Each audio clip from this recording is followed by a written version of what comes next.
सदगुरु कबीर साहब से किसी ने प्रश्न पूछा है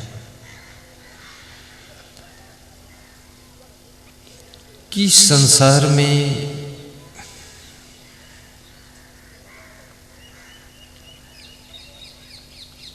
मनुष्य को जीवन कैसे जीना चाहिए। बहुत अच्छा प्रश्न है।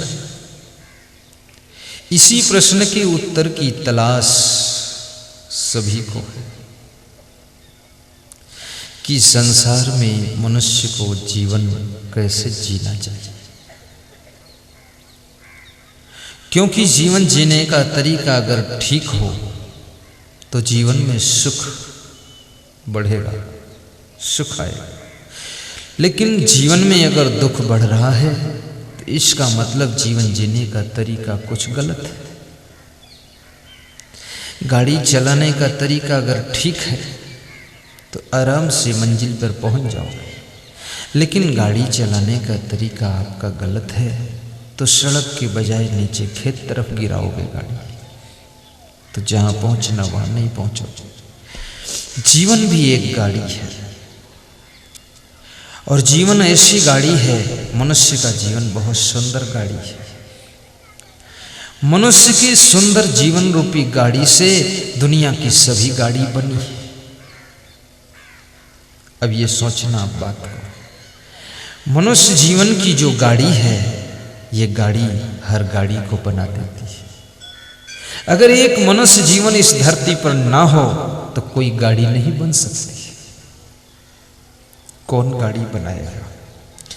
रेलगाड़ी, मालगाड़ी, पैसेंजर गाड़ी, बस गाड़ी, ट्रक गाड़ी, जीप गाड़ी, कार गाड़ी, ट्रैक्टर ट्राली, ये सब को बनाने वाला मनुष्य और चलाने वाला मनुष्य, इनका प्रयोग करने वाला मनुष्य, इनकी कीमत लगाने वाला मनुष्य है, कीमत चुकाने वाला मनुष्य है, इनको खरीदने वाला मनुष्य है, इसमें बैठकर चलने वाला मनुष्य है। तो जो मनुष्य इतना कलाकार है कि हर गाड़ी की रचना करता है, तो सोचो मनुष्य के जीवन की गाड़ी कितनी कीमती है। और इतनी कीमती गाड़ी को पा करके अगर जीवन जीने का ढंग नहीं आया तो ये गाड़ी डिस्टर्ब हो जाएगी।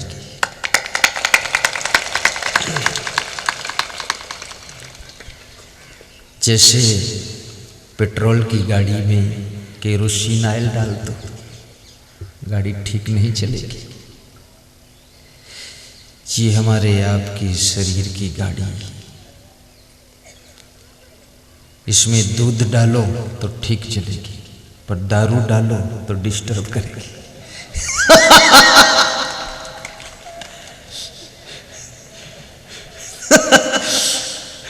कुछ लोग इसमें जिस चीज से ये गाड़ी चलती है वो चीज नहीं डालते।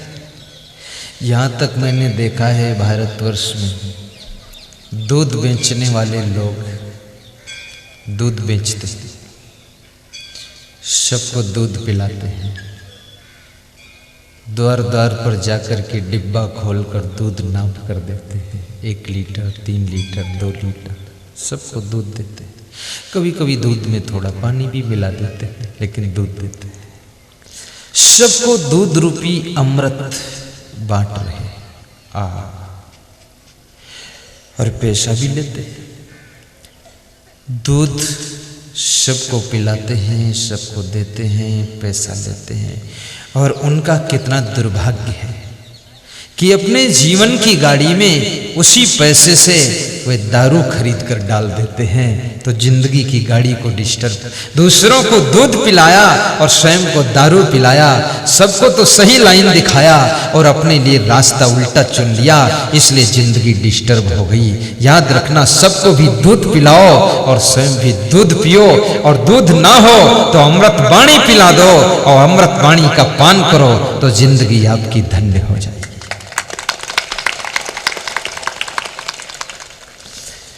एक चीज और है, जो माँ आपको 9 महीने गर्भ में रखती है, ये सब माताएं बहनें, कुछ इसमें माताएं माँ का रूप प्राप्त कर चुकी हैं, कुछ माँ बनने की उम्मीदवार हैं और कुछ धीरे धीरे 10-20 साल में माँ बनेगी। लेकिन ये सब माताओं का काफिला है, बहनों का काफिला है। एक माँ का उपकार बेटे के प्रति आप गौर करना कि बेटे को 9 महीने अपने गर्भ में रखती है, उसके बाद प्रसव पीड़ा सहते हुए कष्ट सह करके उसको जन्म देती है, फिर 1.5 वर्ष तक 2 वर्ष तक गोद में रखती है, बहुत सेवा करती है, अपना दूध पिलाती है। माँ का खून, माँ का रक्त, माँ की स्तनों में ऐसा सिस्टम लगा है कि वहाँ रक्त पहुँच करके वो दूध में परिवर्तित हो जाता है, रूपांतरित हो जाता है और ऐसा वो दूध बनता है कि बच्चे के लिए फुल टॉनिक है, उसको और कुछ पीने खाने की ज़रूरत नहीं, बच्चा दूध पी ले, सब तत्व मिल जाते हैं उसको। इसलिए बचपन में आप देखते हैं बच्चा कितना स्वस्थ, कितना तंदुरुस्त, कितना मस्त, कितना सेहत से पूर्ण रहता है। वो न दाल खाता है, न समोसा खाता है, न कचौड़ी खाता है, न पकौड़ी खाता है, न आलू बंडा खाता है और न तो जलेबी खाता है, न पोया खाता है। तुम जवान हो तो ये सारा कचपच खाते हो, सब डिस्टर्ब होता जा रहा है। लेकिन वो बच्चा केवल माँ का दूध पीता है, उसकी सेहत देखिए, वो दारू भी नहीं पीता है, बीड़ी भी नहीं पीता है, लौंग इलायची कुछ नहीं, केवल माँ का दूध, माँ का दूध बस। जब भूख लगती है तो माँ उसे पिला देती है। जिस माँ का दूध पी करके हम जवान होते हैं, बड़े होते हैं, बलवान होते हैं, तो कम से कम उस माँ को जिंदगी भर गाय और भैंस का दूध आधा लीटर पिलाते रहो, उसको पानी समय पर देते रहो। उस बूढ़ी माँ को धक्का मत मारना, दुख मत देना, जिसने अपने रक्त को दूध में परिवर्तित करके तुमको पिलाकर तंदुरुस्त बनाया है। अब कम से कम तुम जवान हुए हो, तुम्हारी माँ कमजोर हुई है, बूढ़ी हुई है, डोकरी हो गई है, तो उसको गाय और भैंस का दूध पिला करके तंदुरुस्त बनाए रखना, ताकि तुम्हारी माँ कमजोर ना हो। और उस माँ को कभी धक्का मत मारना, क्योंकि दुनिया की सभी देवियों की कितनी ही पूजा कर डालो, कोई फल तब तक नहीं मिलेगा जब तक अपने घर की जीती जागती देवी जिसने तुमको जन्म दिया है उस माँ का सम्मान नहीं करोगे, तब तक कोई देवी तुमको आशीर्वाद नहीं दे सकती।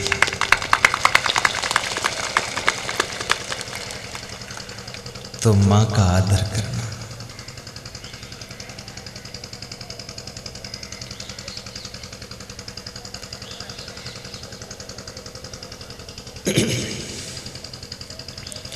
प्रातः काल उठी के रघुनाथा,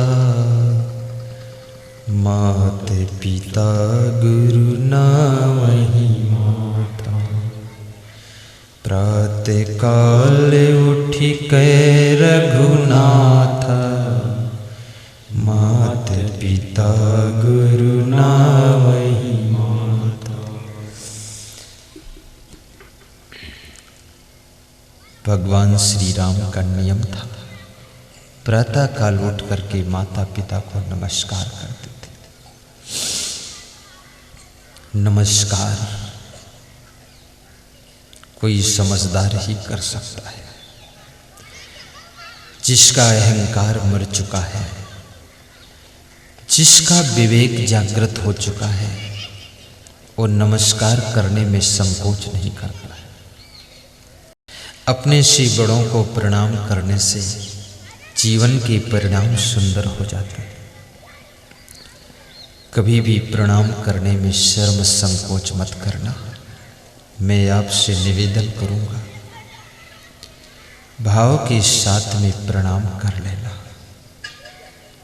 माता पिता को, दादा दादी को, साधु संत को, गुरु महात्मा को प्रणाम करने में कभी चूकना मत।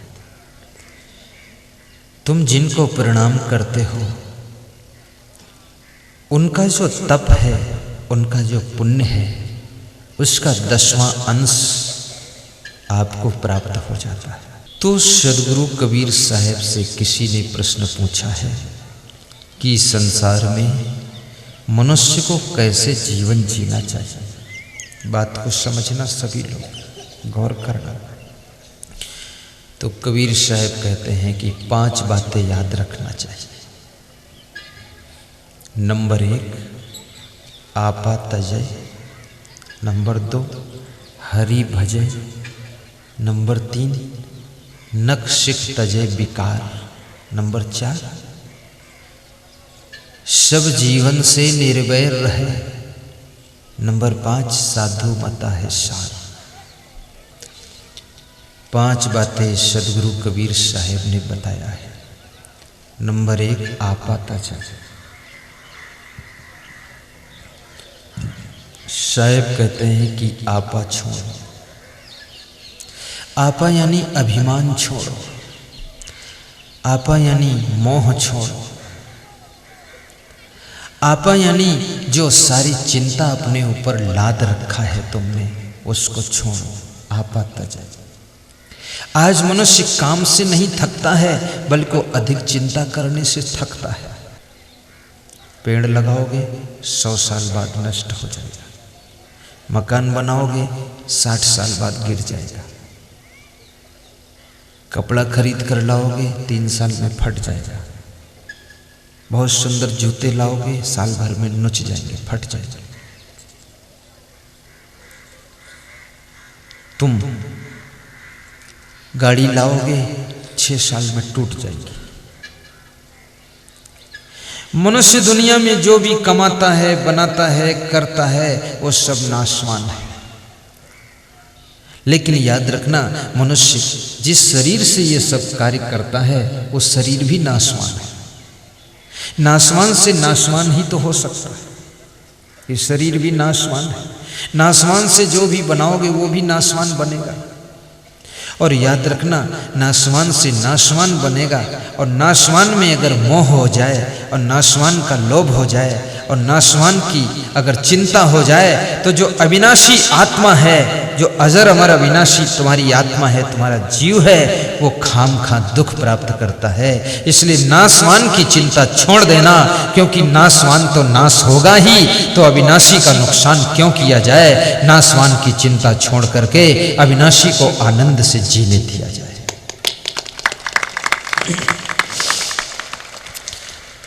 तुम शरीर नहीं हो, याद रखना।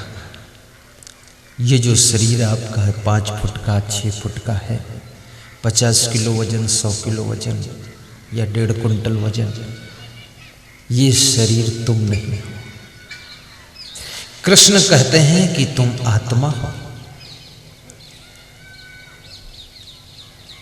अर्जुन ने श्री कृष्ण से पूछा कि मैं कौन हूं? तो श्री कृष्ण कहते हैं कि अर्जुन, तुम अजर अमर अविनाशी आत्मा हो। ये शरीर तो नाशवान है, और शरीर ऐसे है जैसे कपड़ा, और तुम ऐसे हो जैसे कपड़ा पहनने वाला मालिक। कपड़ा पुराना हो जाता है तो मालिक कपड़ा बदल कर नया पहन लेता है। ऐसे शरीर जब एक शरीर पुराना हो जाता है, तो आत्मा एक शरीर बदल कर दूसरा शरीर धारण कर लेता है। आत्मा तो अमर अविनाशी है, शरीर नाशवान है, शरीर परिवर्तनशील है, और आत्मा वह तत्व है जो कभी परिवर्तन नहीं होता है। तुम शरीर नहीं हो, तुम आत्मा हो, तुम्हारा कभी परिवर्तन नहीं होता है। तुम एक जैसे रहते हो। तुम न स्त्री हो, न पुरुष हो, न जानवर हो, न पंछी हो, तुम न गरीब हो, न अमीर हो, तुम तो तुम हो। तुम पवित्र आत्मा हो, और आत्मा का ज्ञान हो जाए तो आत्मा ही परमात्मा का रूप हो जाता है।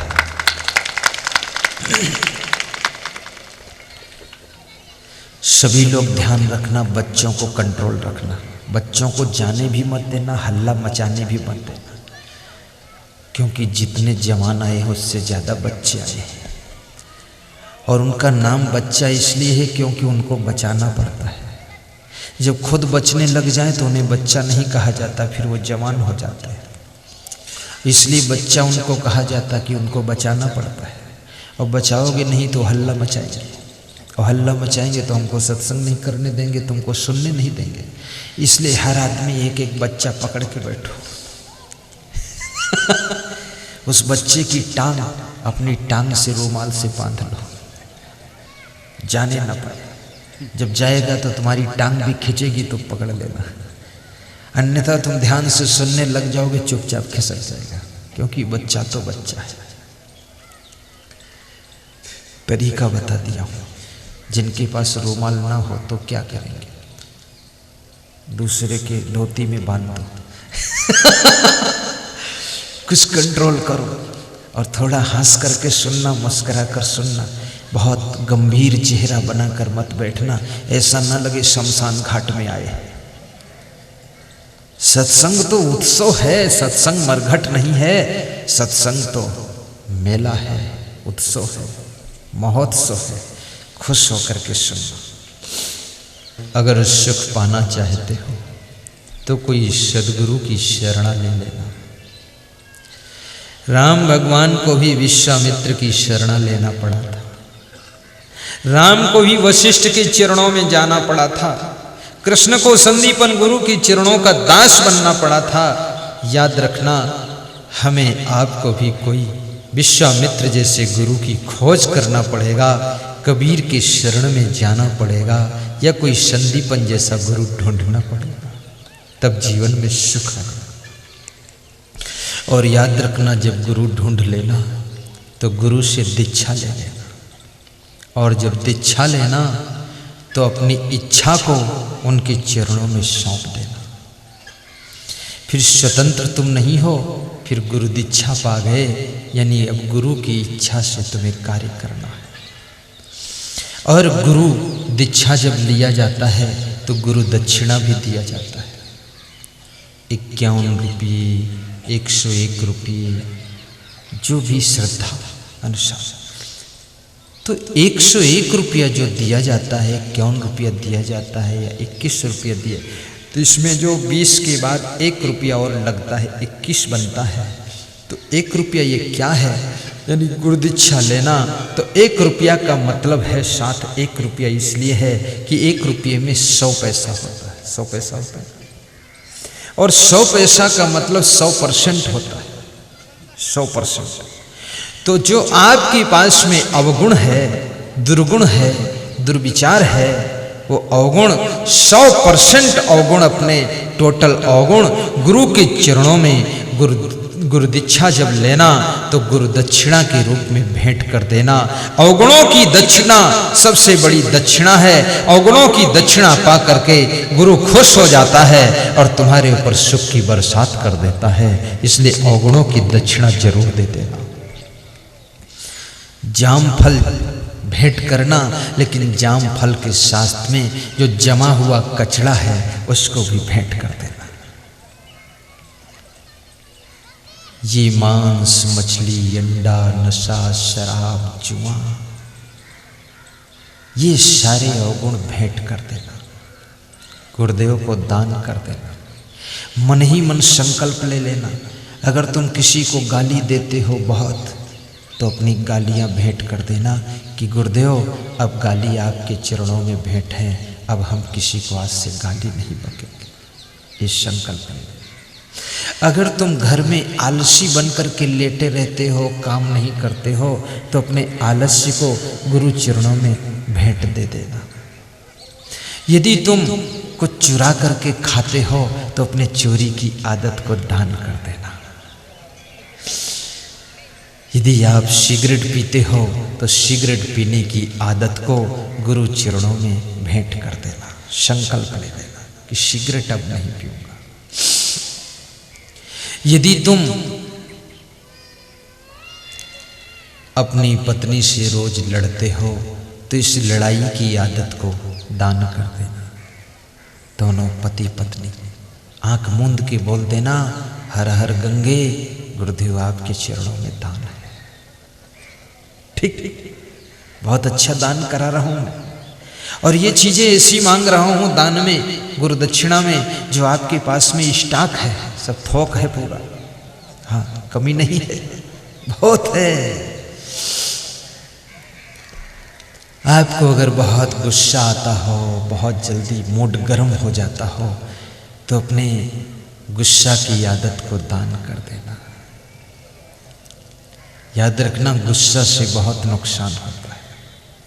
जिस समय तुम गुस्सा बहुत करते हो, क्रोध बहुत करते हो, उसी समय तुम अशांत होते हो और दुखी होते हो। इस बात को याद रखना। जब तुम्हें बहुत ज्यादा क्रोध आता है तब तुम्हें बहुत दुख होता है। उस क्रोध में अगर कोई गलत कदम उठा दिया तो इसके परिणाम में जिंदगी भर दुख उठाते हो। क्रोध में भाई भाई से टकराव हो जाता है। क्रोध के कारण पति पत्नी में मनमुटाव हो जाता है। क्रोध के कारण सासुर दामाद में तनाव हो जाता है। क्रोध के कारण पिता पुत्र में बातचीत बंद हो जाती है। क्रोध के कारण सासू बहू में एक्सीडेंट हो जाता है। क्रोध के कारण आपस में बोलचाल बंद हो जाती है। क्रोध के कारण नौकरी भी चली जाती है। अफसर से क्रोध कर दिया, अफसर ने कलम जला दिया, आपकी नौकरी खतरे में पहुंच गई। मैं अपने आश्रम नेपाल बॉर्डर में पार्क में टहल रहा था तो एक आदमी सड़क पर निकला तो साइकिल डाल करके भागकर पार्क में कूद कर आ गया और चरण छुआ। तो हमने कहा, आपका क्या नाम है? अरे बोले, मिल गए आज आप, बड़ी मुश्किल से फोटो देखता था, दूर से दर्शन किया था, मिल ही नहीं पाए कभी, आज देख लिया आपको पार्क में, आप परिक्रमा कर रहे तो मैं दौड़ के आ गया। तो हमने कहा, आप क्या करते हैं? बोले, मैं डॉक्टर हूँ। हमने कहा, बड़ी अच्छी बात, धन्यवाद है। बोले, आपका प्रवचन सुन चुका, बड़ी इच्छा थी कि आपसे अकेले मिलूं, निकट से दर्शन करूं।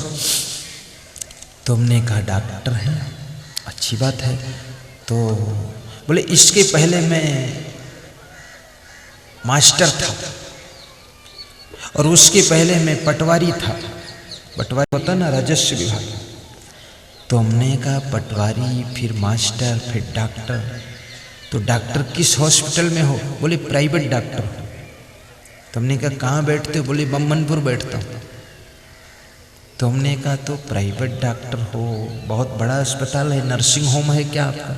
बोले, नहीं, छोटा सा एक कमरा किराए लिए हूँ, वहाँ कुर्सी मेज एक रहती है, बस 10-12 मरीज आ जाते हैं, देख लेते हैं। तो हमने कहा, पटवारी की इतनी अच्छी नौकरी, अब तक तो प्रमोशन हो करके आप तहसीलदार हो जाते। बोले, बिल्कुल सत्य कहा महाराज आपने, अब तक तहसीलदार में हो जाता। तो हमने कहा, फिर क्या हुआ? बोले, हुआ कुछ नहीं, तहसीलदार से थोड़ा विवाद हो गया तो तहसीलदार को ऑफिस में उठाकर मैंने पटक दिया और खूब मारा। तो उस झगड़म झंझट में हमारी नौकरी चली गई। तो फिर मैंने अप्लाई किया तो टीचर लाइन में सिलेक्शन हुआ, तो मास्टर बना, और मास्टर बना तो प्रधानाचार्य से एक दिन झगड़ा हो गया तो उसको कुर्सियों से कस के पीटा, तो वो भी नौकरी चली गई। तो अब प्राइवेट दवाखाना खोल कर बैठा। तो हमने कहा, अब क्रोध आता है कि नहीं? बोले, आता है लेकिन निकालता नहीं हूँ बाहर, अंदर ही रखता। तो हमने कहा, क्यों नहीं निकालते हो? अरे बोले, 2 बार निकाला तो 2 बार सब नुकसान हो गया, अब तीसरी बार निकाल दूं तो डॉक्टरी भी चली जाएगी, तो फिर क्या होगा? आखिर क्रोध को रोकना पड़ा कि नहीं रोकना पड़ा? लेकिन नुकसान होने के बाद रोकना पड़ा। भाइयों और बहनों, याद रखना, अपने घर में जब सांप प्रवेश करता है तो सांप भी सीधे होकर प्रवेश करता है। आप अपने घर में आना, बिल्कुल सीधे साधे भोला भाला बनकर आ जाना।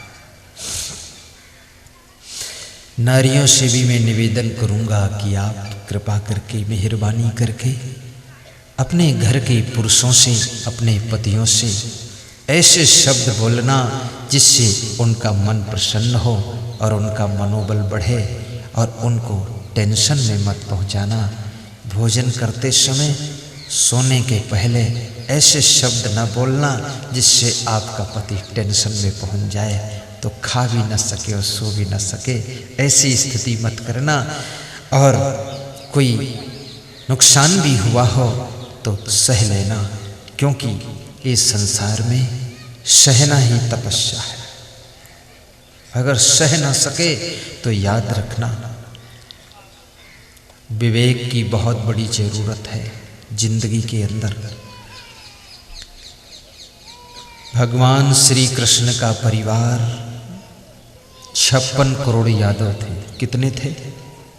56 करोड़। 56 करोड़ यादव कृष्ण का परिवार है। शराब पी करके यमुना नदी में स्नान कर रहे हैं।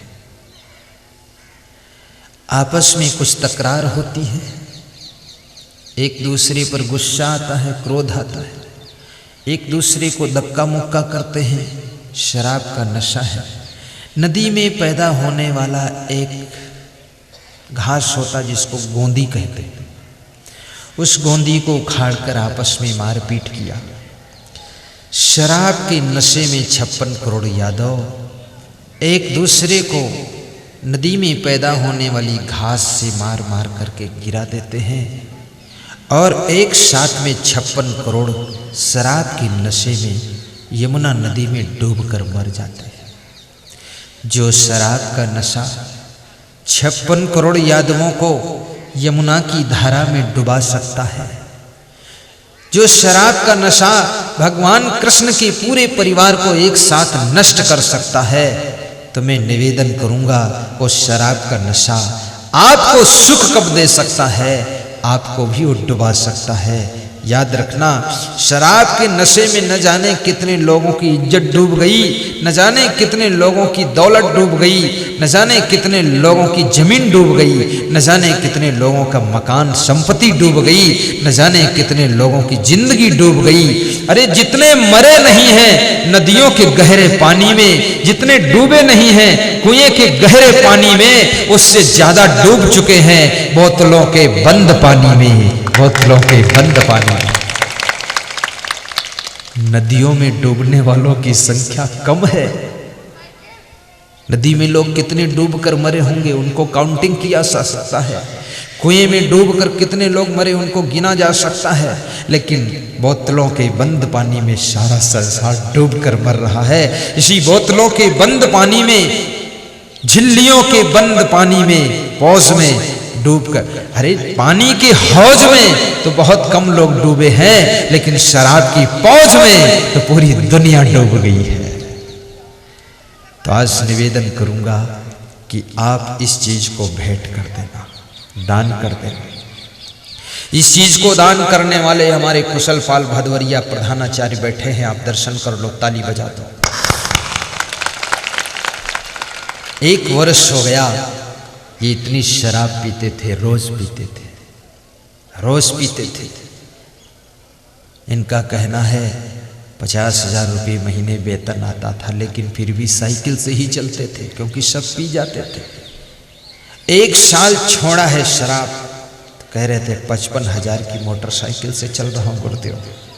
जय हो। ये चाबी देखो, चाबी में जो छल्ला है वो छल्ले में गुरुदेव का फोटो खुल्लम खुल्ला है। जय हो। ये हमारे परम भक्त हैं। भाइयों और बहनों, आपसे भी मैं यही सलाह करता हूँ कि आपका जीवन भी बहुत अच्छा बने। कबीर साहब कहते हैं, युधिष्ठिर जो धर्मराज के पद पर है, वह युधिष्ठिर शकुनी के साथ में बैठकर जुआ खेल रहे। याद रखना, अगर जहर हम पिए तो हम पर भी असर करेगा, तुम पियो तुम पर भी असर करेगा। धर्मराज हैं युधिष्ठिर और जुआ खेलने बैठ गए। धर्मराज को जुआ नहीं खेलना चाहिए, लेकिन खेलने बैठ गए, आदत थी। अर्जुन, भीम, नकुल, सहदेव अपने बड़े भाई का बहुत सम्मान कर रहे हैं और जुआ खेलते खेलते द्रौपदी को भी हार गए, पांडवों को हार गए, खुद को हार गए। जब द्रौपदी को हार गए, द्रौपदी को भरी सभा में नंगा किया जा रहा है। दुशासन द्रौपदी की साड़ी खींच रहा है। युधिष्ठिर बहुत दुखी हैं, शर्मिंदा हैं। पांडव सब सिर नीचा किए हुए बैठे कि ये क्या हुआ। अर्जुन कहते हैं कि आज मेरे बड़े भाई मुझको हार चुके हैं, अन्यथा एक बाण उठाता और इस सारे कौरवों को खत्म कर देता, लेकिन अब हार कर बैठा हूं, अब बाण भी नहीं उठा सकता हूं। मेरे देखते देखते मेरी धर्म पत्नी द्रौपदी को नंगा किया जा रहा है।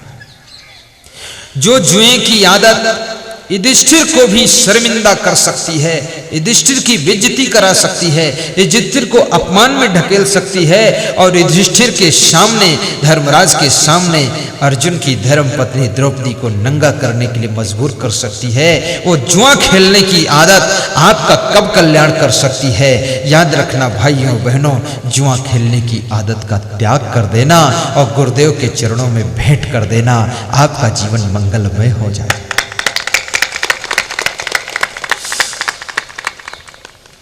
मंगल भवन अमंगल हारी, द्रुह सुदशरथ अजीर बिहारी।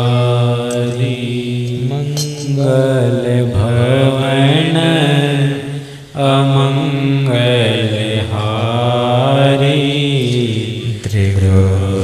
सुदशरथ अजीर बिहारी। मंगल भवन अमंगल हारी, द्रुह सुदशरथ अजीर बिहारी। जय जय जय गुरु देव तुम्हारी, मंगल भवन अमंगल हारी। बात समझी में आई अब हमारी, झूठी है सारी दुनियादारी। बात समझ में आई अब हमारी, झूठी है सारी दुनियादारी। संसार के सत्य को समझने के लिए भी पूरी जिंदगी बीत जाती है, संसार का सत्य समझ में नहीं आता। एक बालक कह रहा है अपने गुरु से, अपने इष्ट देव से कि बात समझ में आई अब हमारी, झूठी है सारी दुनियादारी। एक बालक, ध्यान देना, बहुत अच्छी कथा है। सब शांति से बैठे रहना, कोई बोलना मत। जितना चुपचाप बैठोगे, जितना खुश रहोगे, उतना अच्छा सत्संग होगा। एक बालक किसी महान गुरु के पास में रोज दर्शन करने जाता है। एक दिन अचानक एक सप्ताह तक दर्शन करने नहीं पहुंचा। गुरु के मन में भी उस बालक के प्रति प्रेम हो गया, तो गुरु को याद आने लगी कि वो बालक क्यों नहीं आया। ऐसा होता है। आप जिस गुरु का दर्शन हर वर्ष करते हों, जैसे हमारे उतनवाड़ के बाबूलाल जी, अब वे हमारे परम भक्त हो गए।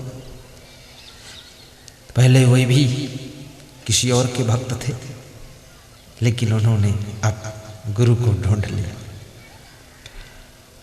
और अब ये प्रेमसर में सत्संग हो, नड़ावद में सत्संग हो, और बीजरपुर सत्संग हो, ये कलमुंडा में सत्संग हो, बिंदी बड़ोदिया में सत्संग हो, और ये बाबूलाल न दिखाई दे शिवपुर में, तो मुझे याद आएगी कि बाबूलाल क्यों नहीं आए। कभी कभी मैं पूछता हूँ जो हमारे परम भक्त हैं कि वो क्यों नहीं आए। आना जरूरी है। तो वो बालक 7 दिन लगातार नहीं पहुंचा, 1 सप्ताह तक। जब 1 सप्ताह तक नहीं गया तो गुरु को याद आने लगी। जिंदगी ऐसी बना जिंदा रहे दिलशाद तू, और तू न हो दुनिया में तो दुनिया को आए याद तू, दुनिया को आए याद तू। ऐसी जिंदगी, आपकी भक्ति का इतना प्रभाव हो कि गुरु स्वयं आपको याद करने लग जाए। गुरु को तुम याद करो, ये तो भक्ति है, लेकिन गुरु तुमको याद करने लग जाए तो ये तुम्हारी परम भक्ति है। ध्यान देना इस पर। एक भक्त ने हमसे पूछा कि गुरुजी हम आपको याद करते हैं, लेकिन आप हमको याद करते हो कि नहीं करते हो?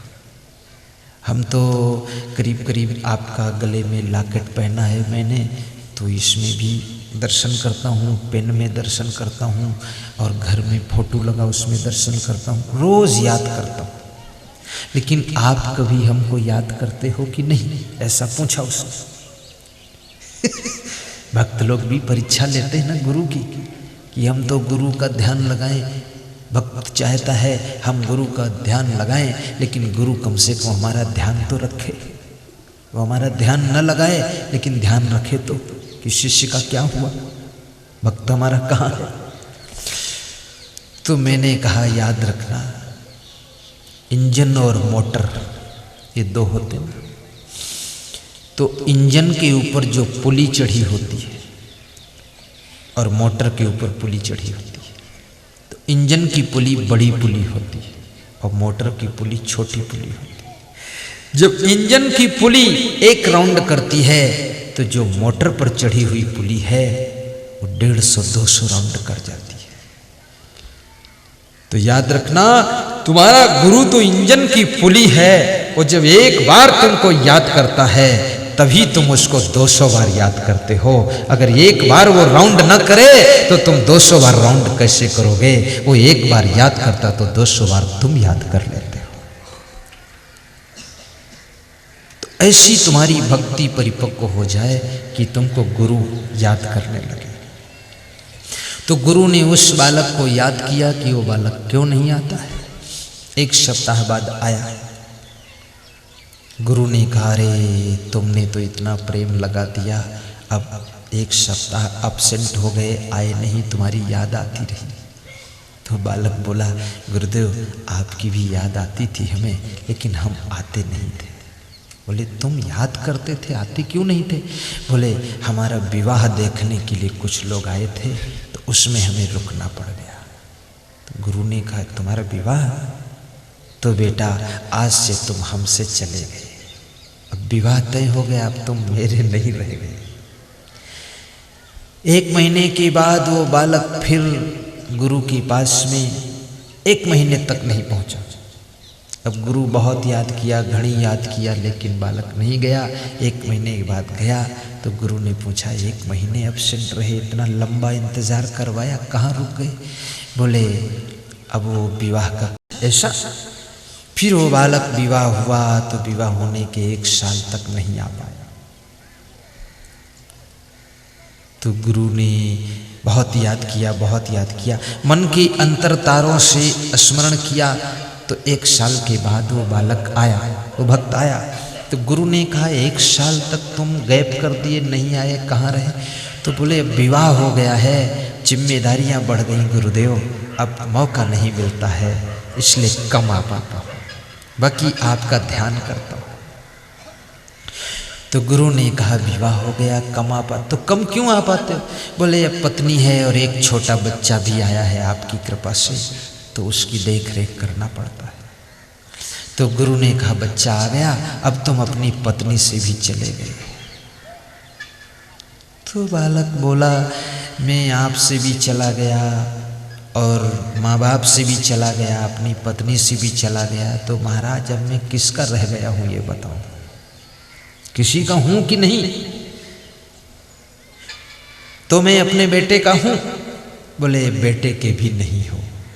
तो बोले क्या बात आप करते हो महाराज, मेरी माँ कहती है मेरा लाल है, मेरा पिता कहता है मेरा बेटा है, और मेरी पत्नी कहती है हमारा प्राणनाथ है, और मेरा बेटा वो भी कहता है मेरे पापा जी।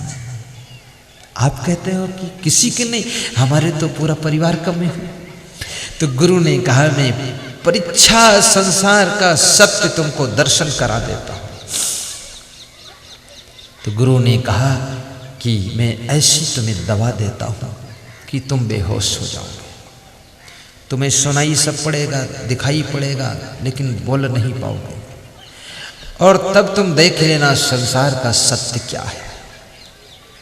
संसार के सत्य को दिखाने के लिए गुरु ने करिश्मा कर दिया। मंत्र पढ़ा, एक बूटी पिलाया, वो बालक बेहोश हो गया। उसकी घर खबर कर दिया कि आपका बालक बहुत बीमार है, इसको ले जाओ इलाज करो। घर के लोग आए, इलाज शुरू हुआ, बालक अच्छा नहीं हुआ। तो महात्मा ने कहा कि आपका बालक तो अब बेहोश है, ये तो मर गया, इसके तो जान नहीं। तो घर के लोग रोने धोने लगे कि महाराज अब क्या होगा। तो महात्मा ने कहा एक उपाय है। बोले क्या उपाय है? कहा मेरे पास में एक जहर की पुड़िया है, जहर की। अगर उस छोटी सी पुड़िया को कोई खा ले तो वो मर जाएगा और बालक जीवित हो जाएगा। कोई खाएगा? तो महात्मा ने कहा इसकी जो बूढ़ी माँ है, इसको बहुत दुख है, बहुत प्रेम है, तो ये अब बूढ़ी है भी, ज़्यादा इनकी जिंदगी भी नहीं है, तो इसको पुड़िया खिला देते हैं जहर की। ये जहर की पुड़िया खाएगी तो मर जाएगी और ये बालक जीवित हो जाएगा। तो उस बूढ़ी माँ को पुड़िया दिया खाने के लिए। तो उसने कहा मैं जहर की पुड़िया नहीं खाऊंगी। बोले क्यों? बोले फिर मैं मर जाऊंगी तो मेरे इस डोकरा को कौन देखेगा? अब वो बालक बेहोश लेटा है, सुन रहा है, समझ रहा है। तो महात्मा ने कहा फिर इस जहर की पुड़िया को इस बालक के पिता को खिला दिया जाए, क्योंकि ये बहुत रो रहा है, इसको बहुत प्रेम है, तो ये डोकरा मर जाएगा और बालक जीवित हो जाएगा। तो उस डोकरा को जहर की पुड़िया दिया।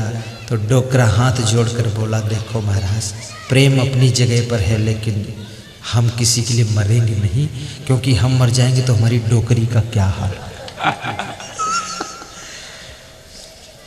तो महात्मा ने फिर पुड़िया ले ली और कहा कि अब इसकी पत्नी को पुड़िया खिला देते हैं, क्योंकि ये ज़्यादा रो रही है, सीना पीट रही है, मुड़ पटक रही है, इसको बहुत दुख है, तो इसको खिला देते, ये मर जाएगी और इसका पति जिंदा हो जाएगा। उसको दिया। इधर बच्चे हल्ला मचाते, जरा रोक लो इनको, सबको बटोर के एक जगह इकट्ठा करो।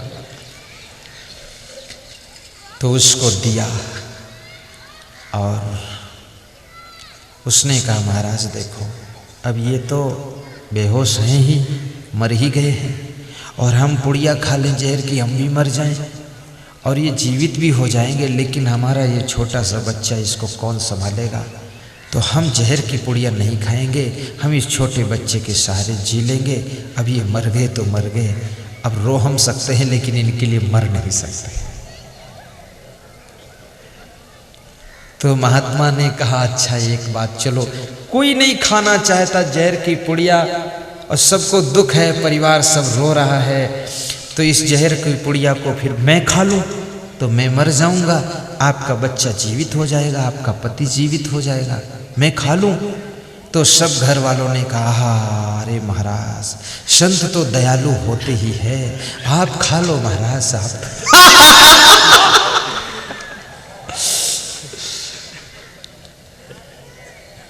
संत ने वो पुड़िया खोली। परहित सरिस धर्म नहीं भाई, पर पीड़ा सन नहीं अधिमाई। संत बिटप सरी तागिर धरणी, परहित हेतु इन्हीं की करणी। संत उसी का नाम जो है परोपकार करता है। धन्य है। संत ने पुड़िया खोली और खा लिया। संत उस पुड़िया को, जहर की पुड़िया को खा लिया और गिलास से पानी भी पी लिया। अब सब घर वालों को डर लग रहा है कि महात्मा मरेगा मरेगा मरेगा। और संत ने ज्यों ही जहर की पुड़िया खाया और पानी पिया, और उसी गिलास में थोड़ा पानी बच गया, जूठा पानी। उस पानी को उस बालक के ऊपर, चेहरे पर छिड़क दिया। तो बालक ने टप से आंख खोली और कहा, राम राम राम राम, जय गुरुदेव जय गुरुदेव। उठकर बैठ गया। बालक जीवित हो गया, लेकिन महात्मा मरा नहीं। तो उस बालक के माता पिता ने कहा कि महाराज, तुमने जहर की पुड़िया खाई, तुम मरे नहीं और बालक जीवित हो गया। तो महात्मा ने बहुत अच्छी बात बताई। कहा, ये जहर की पुड़िया का प्रभाव केवल संसारी जीवों पर होता है, ये संत के ऊपर इसका प्रभाव नहीं पड़ता है। जहर को तो संत ही पचा सकता है। जो दुनिया के जहर को पचा ले उसका नाम संत होता है। जो अमृत को पचा ले उसका नाम महंत होता है। जहर पचा, शिव भगवान ने जहर को पचाया था। शंकर भगवान की कहानी मालूम है। महात्मा ने कहा कि बेटा, संसार के सत्य को अनुभव किया तुमने? बोले, सत्य समझ में आ गया। बातें समझ में आई अब हमारी, झूठी है सारी दुनियादारी, और न लो अब परीक्षा हमारी, आए शरण हम प्रभु जी तुम्हारी। अंतिम आशा भरोसा त्यागना, थक गया हूँ चाहूँ और सहारा। सब गाइए, आनंद आ जाएगा। अंतिम आशा भरोसा तिहारा, थक गया हूँ चाहूँ और सहारा। दृष्टि दया की करो मंगलकारी, आए शरण हम प्रभु जी तुम्हारी। दृष्टि दया की करो मंगलकारी, आए शरण हम प्रभु जी तुम्हारी। जय हो। दृष्टि दया की करो मंगलकारी,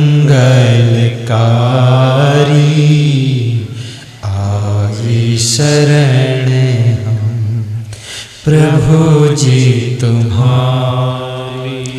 बातें समझ में आई अब हमारी, झूठी है सारी दुनियादारी, दुनियादारी। साहिब बंदगी साहिब।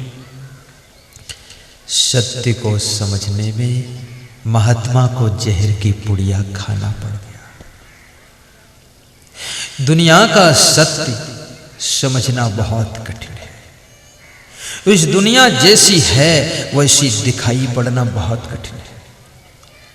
दुनिया उल्टा दिखती है। जहाँ जल है वहाँ थल, जहाँ थल है वहाँ जल, जहाँ दुख है वहाँ सुख, जहाँ सुख है वहाँ दुख दिखता है। मैं गुजरात गया, मेरे साथ छोटे छोटे संतों को गुजरात के भक्तों ने देखा तो एक भक्त के घर की महिलाएं बहुत जोर फूट फूट कर रोने लगी। तो मैं सोचा क्यों रोती हैं, मैंने पूछा क्यों रोती हो, तो उन्होंने बताया आपके साथ छोटे छोटे संत हो गए, इनकी जिंदगी का क्या होगा। हमने कहा इनके लिए रो रही हो? अरे इनकी जिंदगी तो अमृत हो गई, जो संत हो गया उसके दुखों का अंत हो गया और उसका जीवन बसंत हो गया। अब क्या फर्क है, तुम उनकी। अब उसको समझ में आया कि साधु जीवन में कहाँ कहाँ भटकेंगे, कहाँ कहाँ जाएंगे, क्या जिंदगी बीतेगी, कहीं खाने को मिले न मिले। हमने कहा वाह, फकीरों की दुनिया ये जब है निराली और सदा उनके चेहरे पे रहती है लाली। हाथ कमंडल बगल में सोटा, चारों दिशा जगीरी में, मन लागो मेरे यार फकीरी में। चाहे जिधर चले जाओ, चाहे ऊतनवाड़ तरफ जाओ तो बाबू लाल का हलवा खाओ, और कलमुंडा में आओ तो पूरन की पूरन पूड़ी खाओ। क्या बात है। साधु के लिए तो चारों दिशा जगीरी में, मन लागो मेरे यार फकीरी में। हाथ कमंडल बगल में सोटा, चारों दिशा जगीरी में, मन लागो मेरे यार फकीरी में। अरे फकीरों की दुनिया अजब है निराली, फकीरों की दुनिया अजब है निराली, और सदा उनके चेहरे पे रहती है लाली। आनंद है, साधु जीवन में सुख है, साधु जीवन में शांति है, साधु जीवन स्वतंत्र है। साधु जीवन से ज्यादा सुखी कौन है। सुख के लिए तो भगवान को भी साधुओं के चरणों में आना पड़ा था। साधु तो सुख का सागर है, सुख के लिए ही तो तुम सब मेरे पास आए हो। और मैं आपको क्या दूंगा, बस इतना ही दूंगा, आपके दुखों को सुख में बदल दूंगा, बस यही दूंगा। इसीलिए तुम आए हो। संसार में सुख का सेंटर अगर कहीं है तो साधु के चरणों में है। साधु साधु सब ही बड़े अपनी अपनी ठौर, संत विवेकी पारखी ते माथे की मोर। मैं निवेदन करूंगा बीच में से उठकर कोई मत जाना। बीड़ी पीने की प्यास लगे तो भी मेरी याद में बैठे रहना। पानी की प्यास लगे तो मेरी आस में बैठे रहना। और बैठे बैठे थक जाना तो हाथ पांव हिला लेना, लेकिन उठ के न जाना। ठीक बात? बिल्कुल उठना मत, तब पूरा आशीर्वाद मिलेगा। ये तो दुनिया के झमेले हरगिज कम न होंगे, अफसोस बस यही है एक रोज हम न होंगे। दुनिया तुम कहां संभाल सकते हो। दुनिया तो मैं संभालूंगा आपकी दुनिया को। भगवान राम को संत मिले थे तो संतों की कृपा से राम भगवान बन गए थे, और रावण पर संतों की कृपा नहीं हुई तो रावण राक्षस बन गया और सोने की लंका राख हो। याद रखना, अगर संत नहीं मिले, संत की कृपा नहीं मिली और संतों के विरुद्ध हो गए तो तुम्हारी सोने की लंका राख ऐसे होगी जैसे रावण की सोने की लंका राख हुई थी। और संत मिल गए, संतों की कृपा मिल गई, संतों की सेवा मिल गई, संतों का सत्संग मिल गया, संतों का आशीर्वाद मिल गया। तो वनवास दिया था कैकेयी ने 14 साल के लिए, लेकिन संतों के आशीर्वाद से राम आए थे वन में इंसान के रूप में, लेकिन वापस लौट कर गए भगवान के रूप में। संतों की कृपा तुमको भगवान बना दे। इसलिए उठ के मत जाना, टेंशन मत करना कि घर में ये काम है वो काम है। अरे काम करते करते तुम्हारी जिंदगी की शाम आ गई, काम खत्म नहीं हुआ, तुम खत्म हो जाओगे। हाँ, ये काम कहीं खत्म होता है। साहेब बंदगी, साहेब बंदगी। अब गौर से ध्यान देना। बस थोड़ी देर और सत्संग बचा है, ज्यादा लंबा नहीं। आपा तजय। पहला सूत्र कबीर साहब कहते हैं, सुख के लिए आपा त्याग करो, अर्थात अहंकार छोड़ो और चिंता छोड़ो। अपने सिर पर सब लाद कर मत रखो। हल्के फुल्के फूल जैसा जीवन जियो, पत्थर जैसा जीवन मत जियो। आपात जय हरि भजय। और दूसरी बात कहते हैं हरि का भजन करो। ये भजन करने के लिए मनुष्य का जीवन मिला है। केवल खाने भोगने और सोने के लिए जीवन अगर मिलता तो पशु पक्षी कीड़े मकोड़े का जीवन काफी था।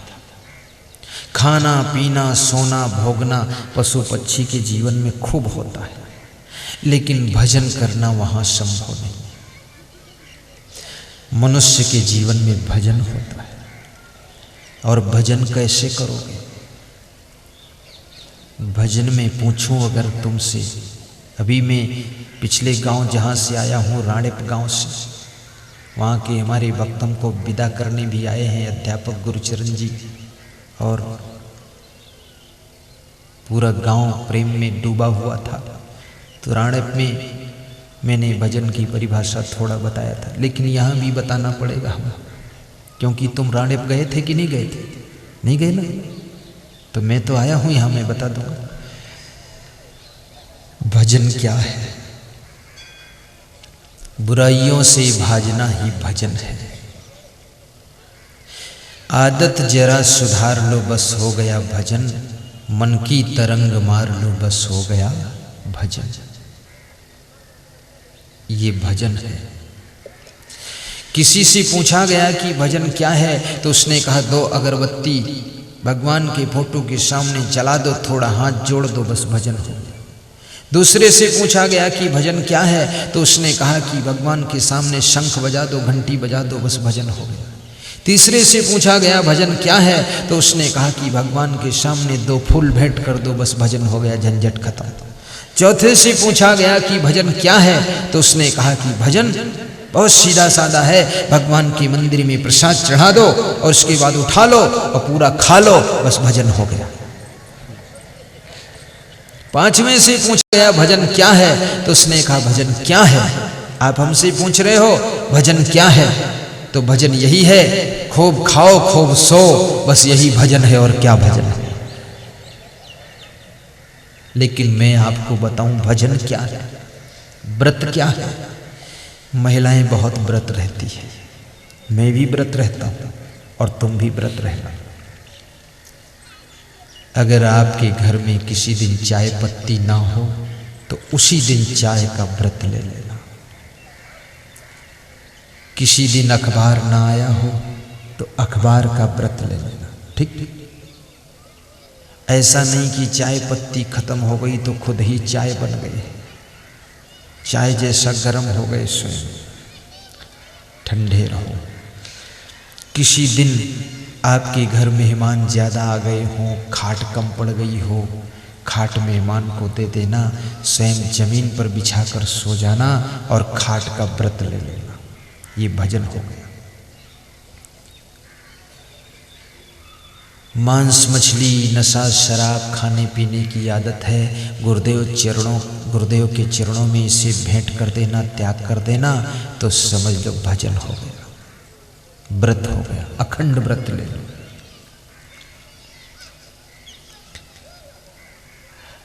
आपको आलस्य बहुत आता हो, आलस्य को त्याग कर दो, तो आलस्य का व्रत ले लो कि आलस्य कभी नहीं करूँगा। आप गाली बकते हो तो गाली का त्याग कर दो और कह दो गाली का व्रत ले लेता हूँ। मांस मछली का व्रत ले लो, अंडा का व्रत ले लो, मुर्गा का व्रत ले लो, शराब का व्रत ले लो, बीड़ी का व्रत ले लो, सिगरेट का व्रत ले लो, आलस्य का व्रत ले लो, गुस्सा का व्रत ले लो। जिसका व्रत रहना चाहिए, उपवास रहना चाहिए, उसका उपवास तो बहुत कम लोग रहते हैं। ज़्यादातर लोग दाल चावल सब्जी रोटी का व्रत रहते हैं और उसके बाद खूब बीड़ी पीते हैं। जिस दिन व्रत रहते हैं उस दिन डबल सिगरेट पीते हैं। उनसे पूछो सिगरेट क्यों पी रहे हो, व्रत हो? तो कहते हैं अब तो सिगरेट का ही आज सहारा है, बाकी भोजन तो करना नहीं। तो सिगरेट का व्रत कब लोगे? बोले सिगरेट का कहीं व्रत लिया जाता है, ये तो जन्म जन्म की बूटी है और कभी नहीं ये छूटी है। लेकिन इसका व्रत ले लेना। लड़ने की आदत हो, लड़ने की आदत का व्रत ले लेना। परस्पर प्रेम का व्रत ले लो कि सदैव प्रेम रखूंगा। गम खाने का व्रत ले लो। सरल स्वभाव का व्रत ले लो। सहनशीलता का व्रत ले लो कि कोई कुछ कहेगा तो सहन कर लो, सहन शक्ति बढ़ाओ। गम खाना भी दुनिया में जरूरी है। गम समान भोजन नहीं जो कोई गम को खाए, अम्बरीश गम खाइया दुर्वासा बिललाए। शिव जी के बारे में मैंने सुना है कि शिव जी जब समुद्र मंथन हुआ, 14 रत्न निकले, अमृत भी निकला, अमृत देवताओं ने पान कर लिया। जब जहर निकला तो कोई पीने के लिए तैयार न हुआ, तो शिव जी ने कहा लाइए मैं जहर पी लेता हूँ। तो जिन्होंने अमृत पिया वह सब देव कहलाए, लेकिन जिन्होंने जहर पिया वह सब देवों के देव महादेव कहलाए। आपके घर में मंथन हो रहा है, घर में जो सुख है, जो सुविधा है, आराम है, उस आराम के अमृत को तो सब पी लेंगे, लेकिन जो कष्ट है, कठिनाई का जहर है, जो तकलीफ का पॉइजन है, उसको कोई पीना नहीं चाहता है। जो आपके घर में तकलीफ के पॉइजन को, कष्ट के जहर को पीने के लिए तैयार हो जाए और पीकर हजम कर जाए तो समझ लेना वो आपके घर में छिपा हुआ महादेव है, शंकर का अवतार है। याद रखना, कितनी गौरा की पूजा करो, लेकिन अगर सासू की सेवा नहीं कर सकी तो गौरा का भी आशीर्वाद नहीं मिलेगा। और ये गौरा की पूजा क्यों आसान है? किसी भी मूर्ति की पूजा आसान है, क्योंकि चाहे उल्टा पूजा करो, चाहे सीधे करो, चाहे जैसे करो, चाहे कंजूसी से करो, चाहे कम करो, चाहे ज़्यादा करो, मंत्र बोलो, चाहे भूल जाओ, चाहे उल्टा पलटा बोलो, चाहे फूल चढ़ाओ, चाहे ऊपर जो है धतूरा चढ़ा दो, कुछ चढ़ा दो, लेकिन भगवान की मूर्ति, देवी देवता की मूर्ति कुछ नहीं कहती है। लेकिन अपने सास ससुर को तुम अगर कम शक्कर डालकर दूध दोगे तो बोलेगा कि शक्कर कम है। फिर दाल में नमक कम होगा तो बोलेगा दाल में नमक कम है। फिर बोलेगा चावल कच्चा है, बोलेगा रोटी सूखी है, बोलेगा सब्जी कड़वी है।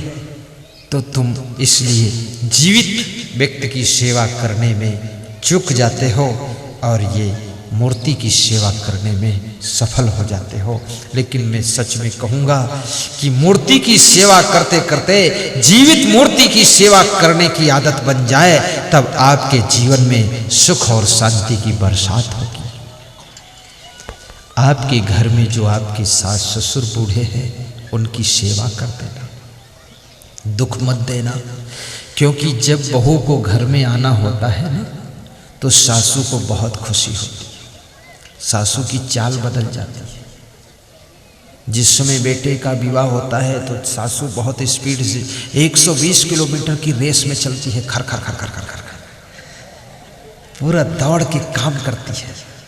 सब गेहूं कंप्लीट करती है, लोट तैयार करती है, सारा साफ सफाई शिटिंग, ये सामान लाना, वो लाना, ये करना, और बहू की आने के पहले ही उसके रहने के लिए कमरा बनवाना, उसमें रंग लगवाना, पंखा लगवाना, ठीक करना कि बहू आएगी इसमें ठहरेगी, रहेगी बहू बेटा हमारा। तो तुम्हारे लिए कितना सासू प्रयास करती है। और बहू आए, लाड़ी आए तो सासू से लड़ाई शुरू कर दे तो सासू को दुख होगा कि नहीं? और याद रखना, जो आज लाड़ी है कल वो सासू भी बनेगी। तुम्हारा भी तो प्रमोशन होगा, सासू बनोगी। इसलिए तुम अगर अपनी सासू को सताओगी तो तुम्हारी लाड़ी आएगी और तुमको सताएगी। तुम्हारे घर में एक दूसरे को सताने की परंपरा चलती रहेगी। एक दूसरे से प्रेम की परंपरा प्रारंभ करो। संसार में क्या लेना देना है? कुछ भी नहीं। यहाँ ना कुछ तुम हाथ में लेकर आए हो, ना हाथ में लेकर जाओगे, हाथ भी यही छोड़ कर जाओगे। इसलिए दुनिया के झंझट में इतना मत उलझना, जरा सेवा भाव का ध्यान रखना। कभी सासू ने कुछ कह दिया हो उसको भूल जाना, सह लेना, गम खा लेना। कभी ससुर ने कुछ बोल दिया हो उसको इस कान से उस कान निकाल देना, नाराज मत होना। और सुबह शाम सास ससुर को प्रणाम भी करना। और भोजन जब बनाना तो पहली थाल उनके सामने पहुंचा देना। जिस घर में बूढ़ों के लिए पहली थाल निकलती है उस घर में लक्ष्मी का वास रहता है, और जिस घर में बूढ़ों का अपमान होता है उस घर में दरिद्र आकर के डेरा डाल देता है। सासू को गौरा ससुर महादेवा, सासू को गौरा ससुर महादेवा, स्वामी को ईश्वर बनैबे, मंदिर हमें काहे को जैबे। स्वामी को ईश्वर बनैबे, मंदिर हमें काहे को जैबे। कहाई कबीर सब अवगुण तजी के, कहाई कबीर सब अवगुण तजी के, कहाई कबीर सब अवगुण तजी के, कहाई कबीर सब अवगुण तजी के। जीवन सफल बनैबे, मंदिर हम काहे को जैबे। जीवन सफल बनैबे, मंदिर हमें काहे को जैबे। बोलिए सद्गुरु भगवान की जय। एक महत्वपूर्ण बात को समझना, सुख ना तो घर में होता है, ना जंगल में सुख है, ना शहर में सुख है, ना गांव में सुख है, ना पहाड़ पर सुख है, ना तो कोई कस्बे में सुख है। ना अच्छे कपड़ों में सुख है, ना सस्ते कपड़ों में दुख है, ना तो रसगुल्ला में सुख है, ना तो मूली गाजर में दुख है। सुख दुख कहाँ है? आपको मैं याद कराऊं। जब तुम्हारा मन प्रेम से भरा होता है, तुम्हारे भीतर काम क्रोध लोभ मोह ईर्ष्या द्वेष शांत होते हैं, तुम्हारा अहंकार नम्रता में बदल जाता है, तुम्हारी वाणी मधुर होती है, तुम्हारा व्यवहार अच्छा होता है, तुम्हारा स्वभाव सुंदर होता है, तुम्हारा चरित्र चमकीला होता है, तुम्हारा बैठना उठना विवेकपूर्ण होता है, बस तुम्हारे जीवन में सुख का शुभारंभ हो जाता है। सुख कहीं दुकान पर नहीं मिलता है, सुख पैसे से नहीं मिलता है, सुख किसी जेब से नहीं मिलता है, सुख चुराने से नहीं मिलता है। सुख तो आपकी सुंदर स्वभाव से पैदा होता है, और आपका सुंदर स्वभाव सत्संग से सुंदर स्वभाव बनता है। इसलिए आप सत्संग में जरूर जाना, ताकि आपका स्वभाव सुंदर बने, चरित्र सुंदर बने, कर्म सुंदर बने, ताकि आपको सुख मिले और आपकी जिंदगी सफल हो जाए। ये काम करना। भाइयों और बहनों, आपके घर में अगर कोई ऐसा व्यक्ति है जो घर की टेंशन को पी लेता है, घर के दुखों को हजम कर लेता है, घर का सारा झंझट सह लेता है, सभी की बातों की गम खा लेता है, तो समझ लेना वो कोई साधारण व्यक्ति नहीं है, वो शंकर भगवान का अवतार है, वो महादेव है, जो सबका जहर पीकर हजम कर लेता है और सबको निभा लेता है। ऐसे व्यक्ति को ध्यान रखना और उसको धन्यवाद भी देते रहना, और अधिक काम करने वाले को जरा प्रोत्साहित करते रहना, ताकि उसकी हिम्मत बढ़ती रहे और वो दिन दूना रात चौगुना उन्नति करता रहे। एक और बात, आपा तजय हरि भजय। तीसरी बात, नख शिख तजय विकार। कबीर साहब कहते हैं नख से लेकर के शिखा तक, यानी जो पैर का नाखून होता है ना, यहाँ से लेकर के सिर के बालों की चोटी तक, जितने विकार हों, अवगुण हों, बुराइयाँ हों, गंदी आदतें हों, उनको त्याग करो।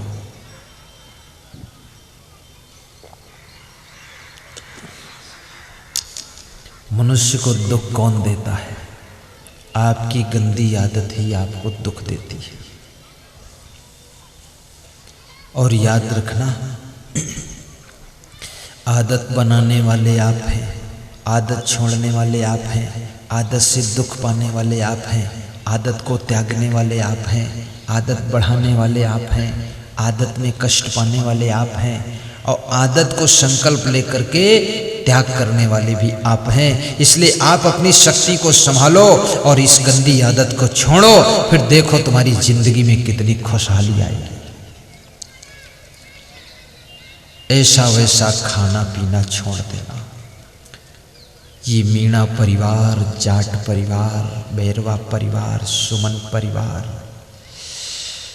और नागर परिवार, ये राठौर परिवार, मेघवाल परिवार, पंचाल परिवार, सभी परिवारों से मेरा निवेदन है कि आपका परिवार सुख और शांति से भरा हो।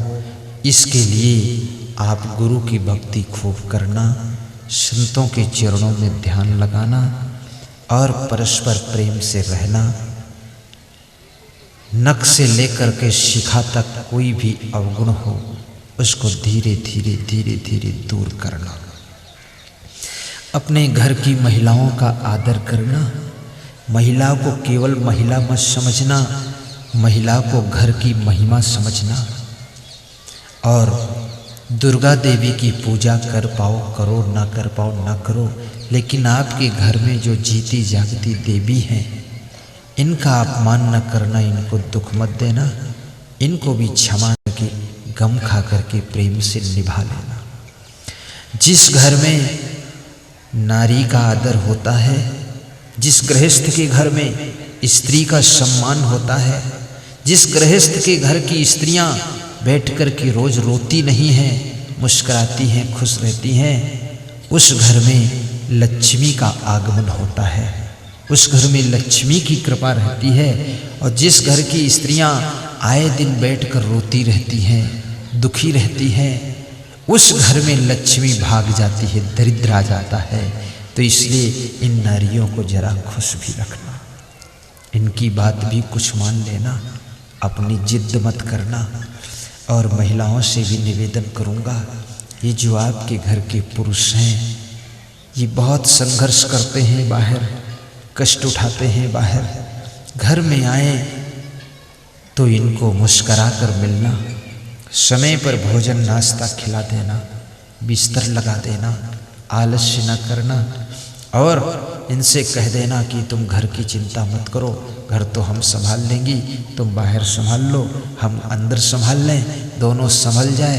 बाहर सुंदर अंदर सुंदर तो फिर सब सुंदर, और जहाँ सब सुंदर तो पावन हो गया, जहाँ पावन है वहाँ सुहावन हो गया, सुहावन हो गया तो संत का आवन हो गया, संत का आवन हो गया तो हर महीना सावन हो गया, जब हर महीना सावन हो गया तो जिंदगी मन भावन हो गई और फिर वहीं पर भगवान का भी आवन हो गया। ऐसे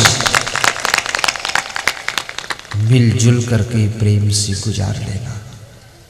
कभी आपके पति थोड़ा डांट दें तो उसको सह लेना, नाराज ना होना, क्योंकि कभी कभी गलती होती है तो डांटना भी पड़ जाता है। कभी आपसे गलती हो जाए, आपकी पत्नी थोड़ा जोर से बोल दे तो तुम भी सह लेना, अपनी अपनी गलती को स्वीकार कर लेना।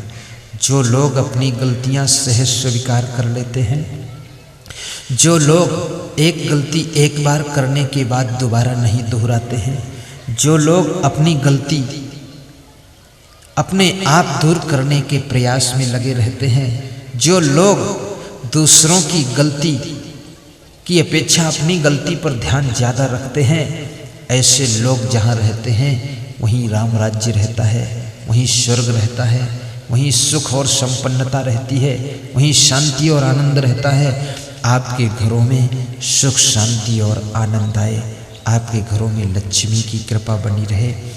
आज मैं एक ऐसा फार्मूला बताऊंगा कि वह कौन सा घर है जिस घर में लक्ष्मी आती है।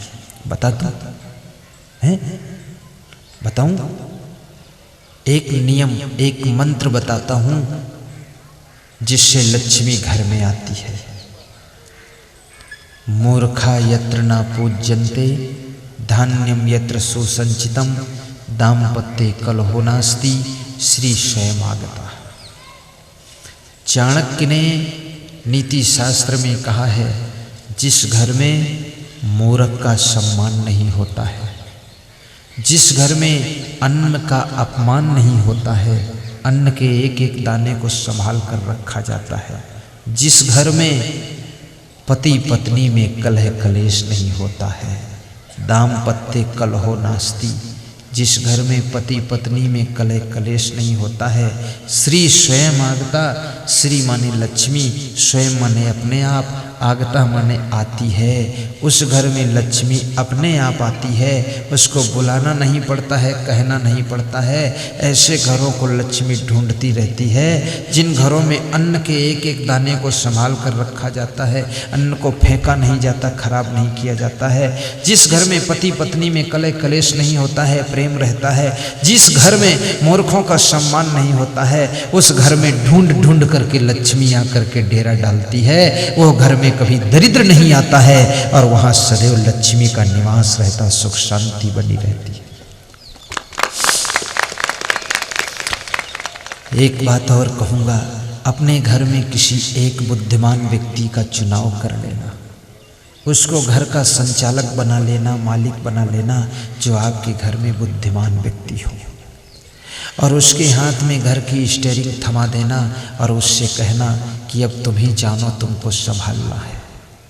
बुद्धिमान के हाथ, वो चाहे तुम्हारा बाप हो, चाहे बेटा हो, चाहे सासू हो, चाहे लाड़ी हो, चाहे कोई हो, चाहे देवर हो, चाहे पेवर हो, चाहे लेवर हो, कोई हो, लेकिन जो बुद्धिमान हो, बुद्धिमान, समझदार, सुलझा हुआ, विवेकवान, होशियार हो, उसके हाथ में स्टीयरिंग थमा देना।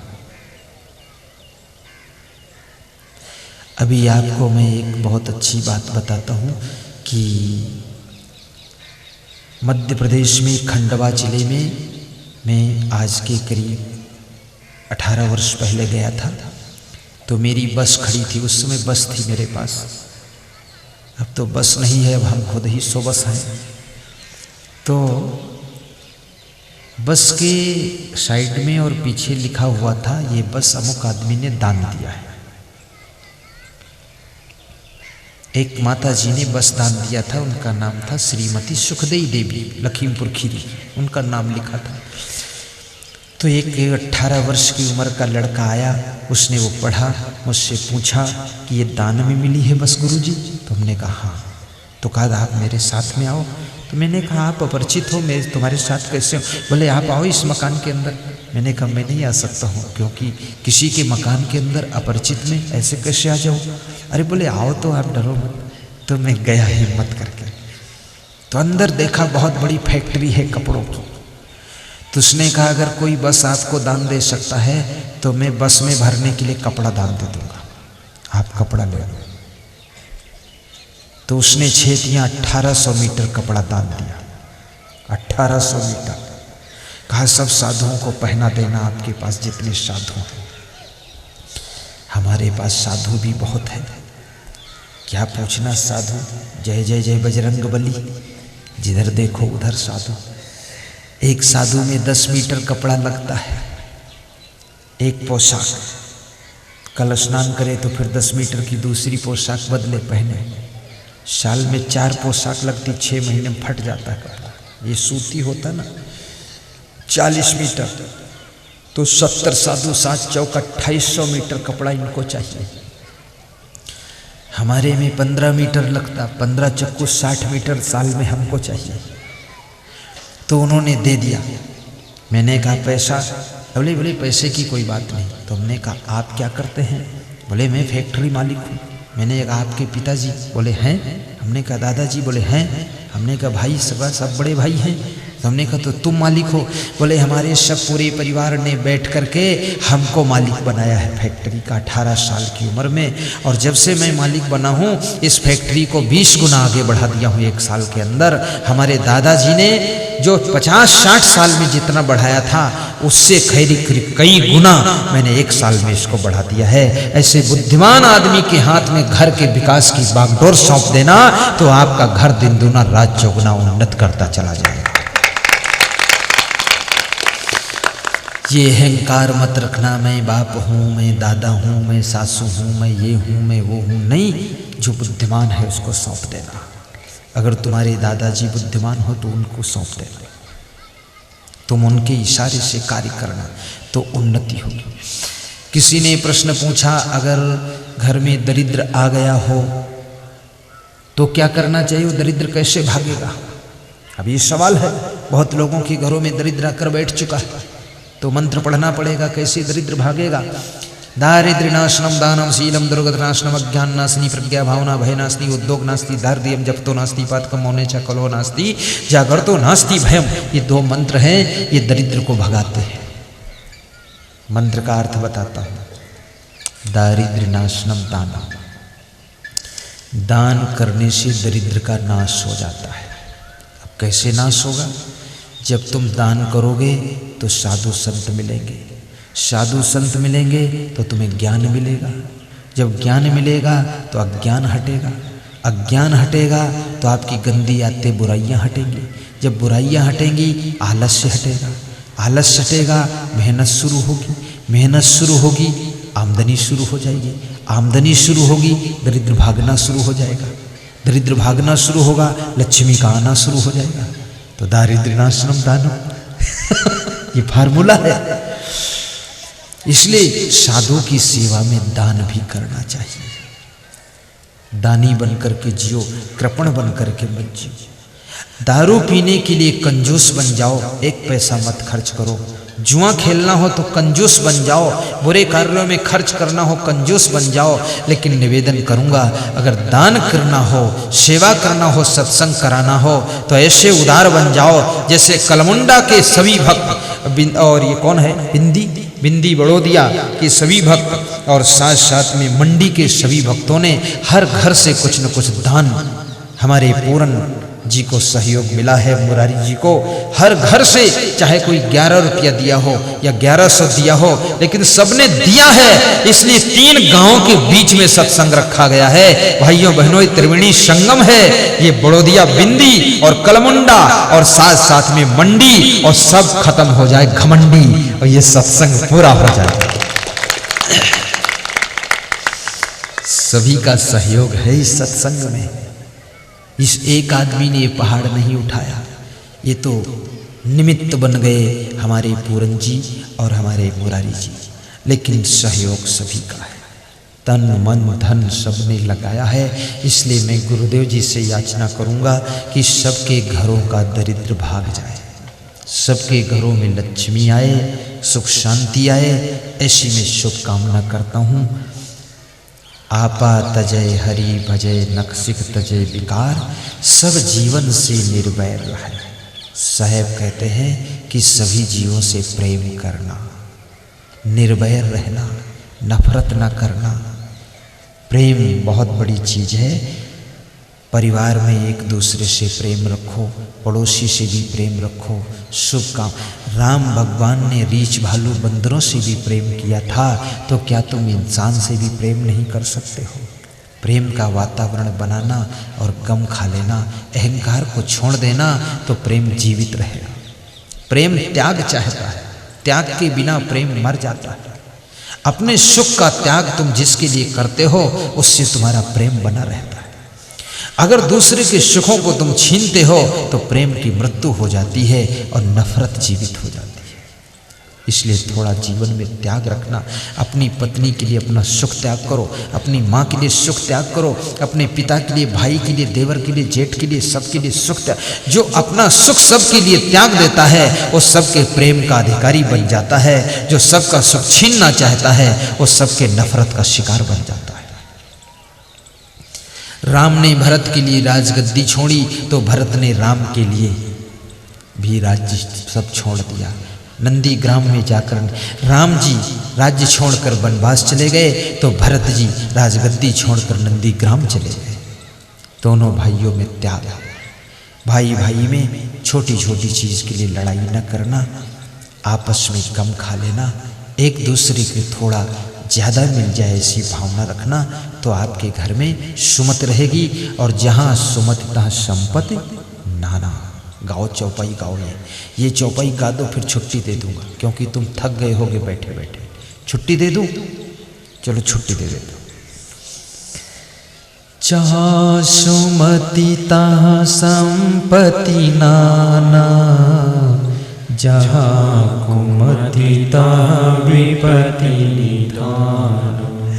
जहाँ सुमति तहाँ संपत्ति नाना, जहाँ कुमति तहाँ विपत्ति निधान। जहाँ सुमति तहाँ संपत्ति नाना, जहाँ कुमति तहाँ विपत्ति निधान। जहाँ सुमत है वहाँ संपत्ति है, जहाँ कुमत है वहाँ दुख है। आपके घरों में सुमति आए, समता है, ऐसी शुभकामना करता हूँ। और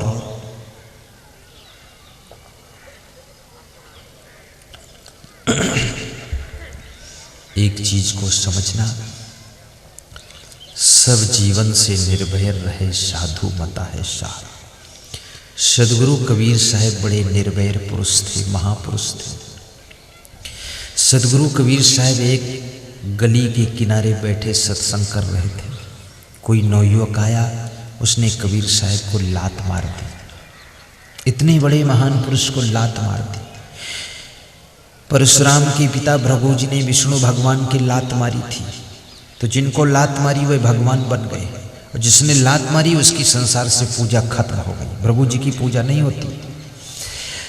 रावण ने विभीषण को लात मारी, विभीषण को लात मारी तो विभीषण की बात बन गई, उनको राम भगवान मिल गए। और जिसने लात मारी उसकी लात भी खत्म हो गई, बात भी खत्म हो गई, उसका सब विश्वास खत्म हो गया, जिंदगी खत्म हो गई।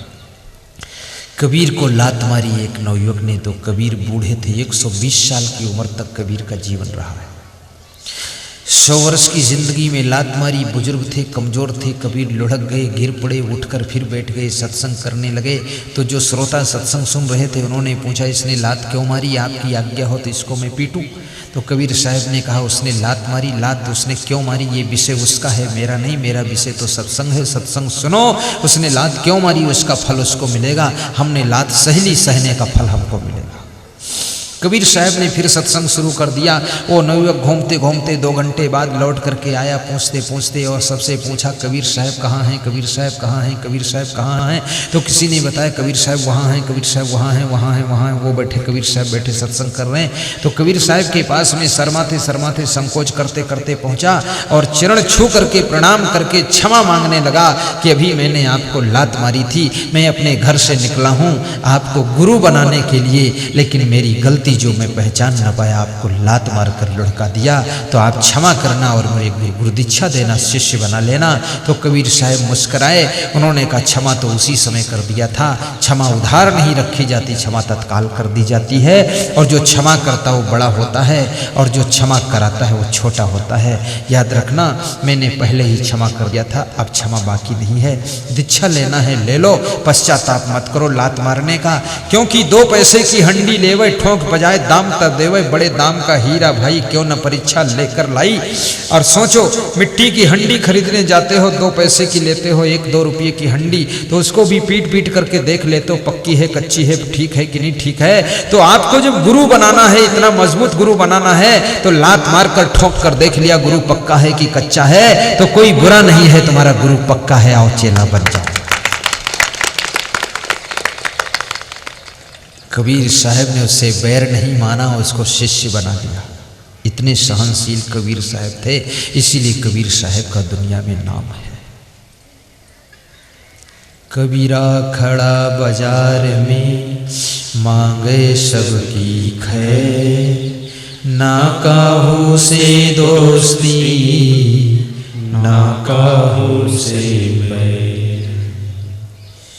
कबीरा खड़ा बाजार में मांगे सबकी खैर, ना काहू से दोस्ती ना काहू से बैर।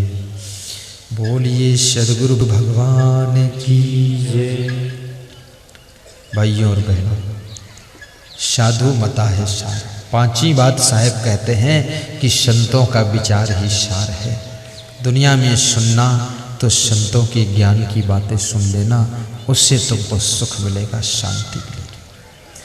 अब ये पांचों बातें कबीर साहब की पूर्ण हो चुकी हैं। सभी श्रोताओं से निवेदन करूंगा, सीधे होकर बैठ जाए, सीधे बैठो, घुटनों पर हाथ रख लो, पहली अंगुली अंगूठा जोड़ लो और 3 उंगलियां फैला लो और गर्दन सीधी करो।